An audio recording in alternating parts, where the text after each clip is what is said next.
What up, y'all? It's your man Abuamerican. You gotta excuse me. I'm a bit tired here, but hey, we're gonna do this anyway. You know, keeping it real. I got my notepad down here because I had to take some notes on this one. You know, I had to think about some situations, man. You know, and why I consistently have like conflicts with people over a short period of time.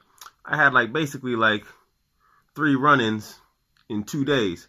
And unlike a lot of people in the world, and I'm not throwing everybody under the bus, but I will say I've noticed a lot of people, everybody will just start saying, everybody's jerks and this, that, the other. I'm like, okay, it can't be the rest of the world. It must be me. So what's going on here? And it turns out in one case I was correct. One case was a misunderstanding. And another case, the dude, he hasn't brought a strong point, and it makes me just realize that he's incorrect. But down to the point of this video, the point of this video is like,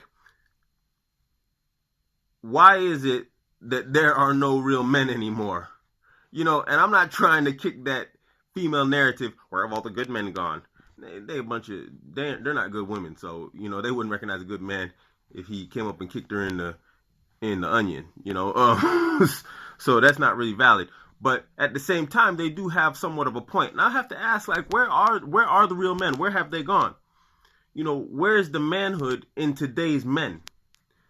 And I don't know if this is that social justice warrior crap, where it's like everybody gets first place and there's no losers.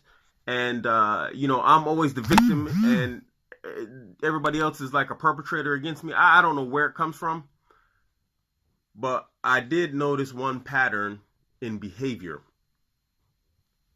Now, stay with me here.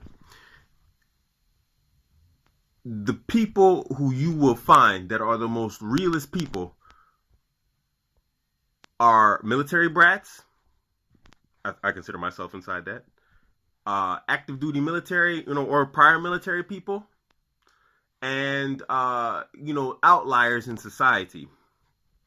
Which are just that. They're outliers. They're very rare people. Now, I can only speak from my perspective. So I have to say, the thing that makes military people, brats and military people like real, is like so much depends on your ability to socially adapt and make friends quickly or break friends quickly.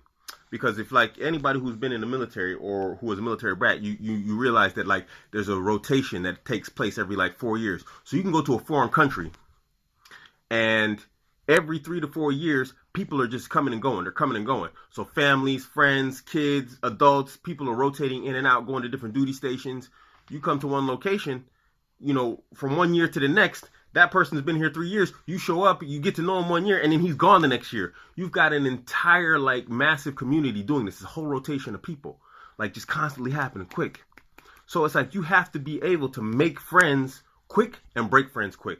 You got to find out who's real really quick, and you got to find out who's fake really quick, because that's your homie. And when you go outside the fence, when you go off base, it's you and a bunch of foreigners. And you can't have a flake. You can't have a fake having your back. You got to know who that person is quick. So one thing I noticed about military people and military brats, we'll call people out on their BS quick. It's like, yo, what you doing? When you're dealing with people who aren't in the military, this isn't the case. Now,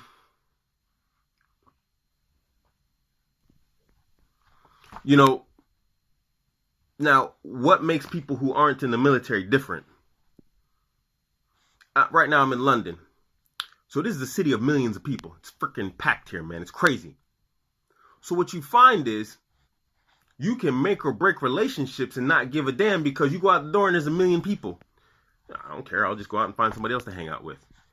But when you're in a foreign country, when you go outside the gates and no one's speaking the language except the dudes you brought with you, that's not really an option unless you can speak the local language. I learned to speak German, and then, of course, my entire circles of people change, but that's besides the point. The point is, you have to be able to trust your man.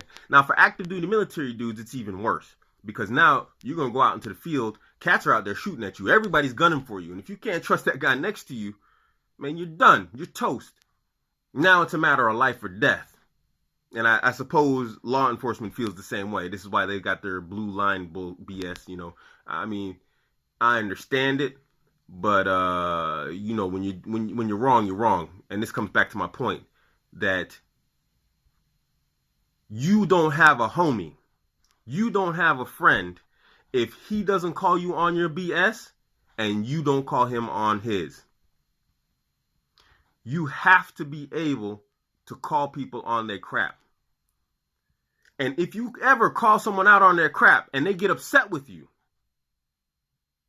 and they can't explain their point, or they can't say, hey, you misunderstood this situation, or let me clarify my standpoint, then you don't really have a homie. You know, my coach, he's my jiu-jitsu coach. He's one of the outliers. He doesn't come from a military community. He doesn't come from active duty military. He's just my jiu-jitsu coach. But he's a person where if you're on some BS, he's going to call you out on it. And maybe that's because he does jiu-jitsu, and that's a sport where if you don't trust your training partner, you get injured. And I mean, I've had some injuries that have lasted for years in jiu-jitsu because I train with people who I don't know. Like one guy, he did a heel hook on me. I mean, the injury's just healing. It's almost like 2.5 years ago. The injury, I just don't feel it in my knee anymore where the dude heel hooked me. So maybe that's why. I don't know. It's just speculation. But he'll call me on my BS. I can call him on my BS. And you know what? Tomorrow we'll talk. We can yell, holler. We traveled to UAE, man. We got into this big argument. And you know what? That dude, I can still call him on WhatsApp or whatever else, even though he's in a different country. I was like, look, man, I need your take on something. You know, it didn't come between us as a homie. So if someone calls you on some BS and they get upset, they never were in your corner from the first place. I don't care if you know this dude 2, 3, 10, 15 years. If one situation finally pops up and you call him on it and he just cuts you off, that dude would have cut you off. That's easy for him. He comes from an environment like London or New York or any major city where it's easy to cut off people and just, bend people. And that's the problem with people in major cities. You know, you hear Londoners talking about, man, I hate London, I can't stand it. You hear British say this in like foreign countries like in Qatar. They always complain about the UK. And pay attention now. These people are the people they hate. These people make London the city that they hate. But because they're seeing it from like an introspective way, they're not being introspective.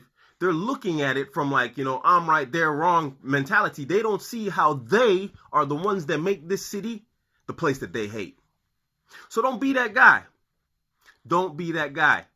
We are men. Don't take this feminist ideology where we're not allowed to be men and like talk to each other hard and then make up. This is why you have male bonding camps. Why do you think they do these male bonding camps? Dudes pack up a bunch of gear, rifles, bows, tents, and whatever else, and they go spend a week in the forest. I don't even know if they know why they do it themselves. They just know they come out better. Why? Because it's just you out there. You can't run from that dude. You can't run from him. If you got a problem with that dude, you got to confront it and you got to face it. But when you go into a major city like this, it's easy to just run and disappear into the crowd and just, astaghfirullah, I'm trying to quit cussing. No, I'm not going to say it. But it's just easy to be a little anal sphincter. It's easy. Because you know what? I can just cut this dude off. I go outside and there's 50,000 more people I can go and cut off. And you can do this for an entire lifetime in London. There's people I've met, like, hey, what's up? How you doing? This, that, the other. Talk to them on the street. I've never seen those people again. 6 months. And we all probably live in the same area. This is part of like coming back to my point of the male bonding camps. This is probably why they do that stuff. Let's go out in the forest and I can't avoid you. I can't hide you. This is why camping and fishing trips are big deals for fathers and sons. It forces you to interact with him in a way that doesn't allow you to just run off and be a little wimp and a little wuss and not confront the issue or the issues that you have between you. What happened to male bonding? That ain't a bad thing. It's not toxic masculinity or whatever they call it. Women got their way. You don't see them breaking out of that.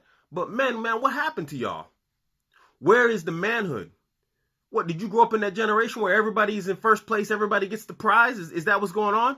Everybody gets a little back rub. Oh, little Timmy, you're doing so great. No, you're not. You're a little screw up, man. And ain't nobody ever told you. And when someone finally does, when you entered into the real world, you're going to walk around all butthurt. And I know that sounds crazy because I'm getting loud and it might seem like I'm butthurt. But no, I'm just tired of like fake ass dudes. I'm tired of fake dudes. Yo, if you're going to run with Abdurrahman, if you're going to run with Abuamerican, you got to be real, man. Because if I see you on some BS, I'm going to call you on it. And if I'm on some BS and someone else tells me and I run up on you and I'm like, hey, bro, did you know I was doing like this and I was acting like that? And they say, yeah, I'm going to light you up. How the hell you let me walk around being like, you letting me be that guy? Really? You going to do that to me? You going to let me be that punk? You going to let me be that anal sphincter in the group and not say anything to me? That ain't love, man. That's hate. What are you doing? Where's the manhood? Man, we got to bring this back, man. I blame the world's ills on feminists. And I think this is an ephemization, a manginaization of men. Where it's like women, they don't want to hurt people's feelings. This is why when you ask a woman about how do I look, do you think I'm this? Do you think she'll like me? Women don't give you a straight answer. Why? Because they don't want to hurt your feelings. Dudes, we ain't in contact with our feelings except for anger. That's what we are as men. We ain't got all these touchy, how I feel. Man, screw you and your feelings, man. What is up with me? Give me the real deal. Because I'm going to do it to you. And if you don't like me, then fine, cut me off. But then I know what you're really about. And that serves my purposes and it suits me just fine. So if you're on some BS, don't be afraid to let people tell you. Especially if you're a man. We expect the women to not, take that. You got to take into account emotions and emotional reactions when dealing with women. But men, we deal with logic and reason. We're all clockwork and no lights and flashes. Women are all flashes and no lights and clockwork. So dudes, break it down mathematic. You do this, you're doing that, explain it to me. Because right now you're looking like a little... You ain't looking too good, bro. Explain it to me. And if you can't explain it, then just say, hey, man, you know what? That's just what I'm on, man. And fine, okay, I accept it. Okay, dang, all right, man, you just being a punk, whatever. And I might, we're going to be cool. I can be cool with that. I can even accept that as an answer. But don't do like a woman and then cut a dude off and then you ain't going to talk to me and you're not going to answer my calls or not answer my texts like some woman who wants to break up but doesn't know how to do it. Where's the manhood? It's 2015, guys, man. We got to get this together, man.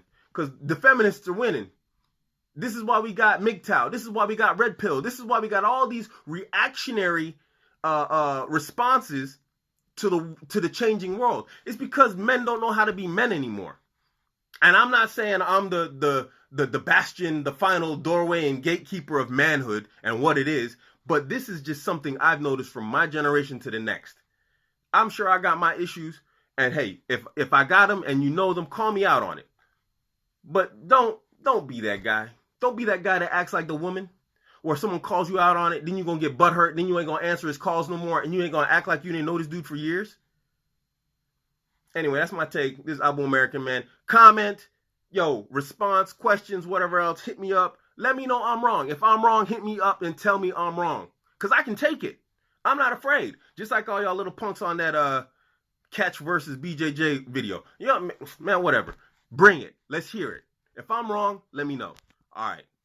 We out.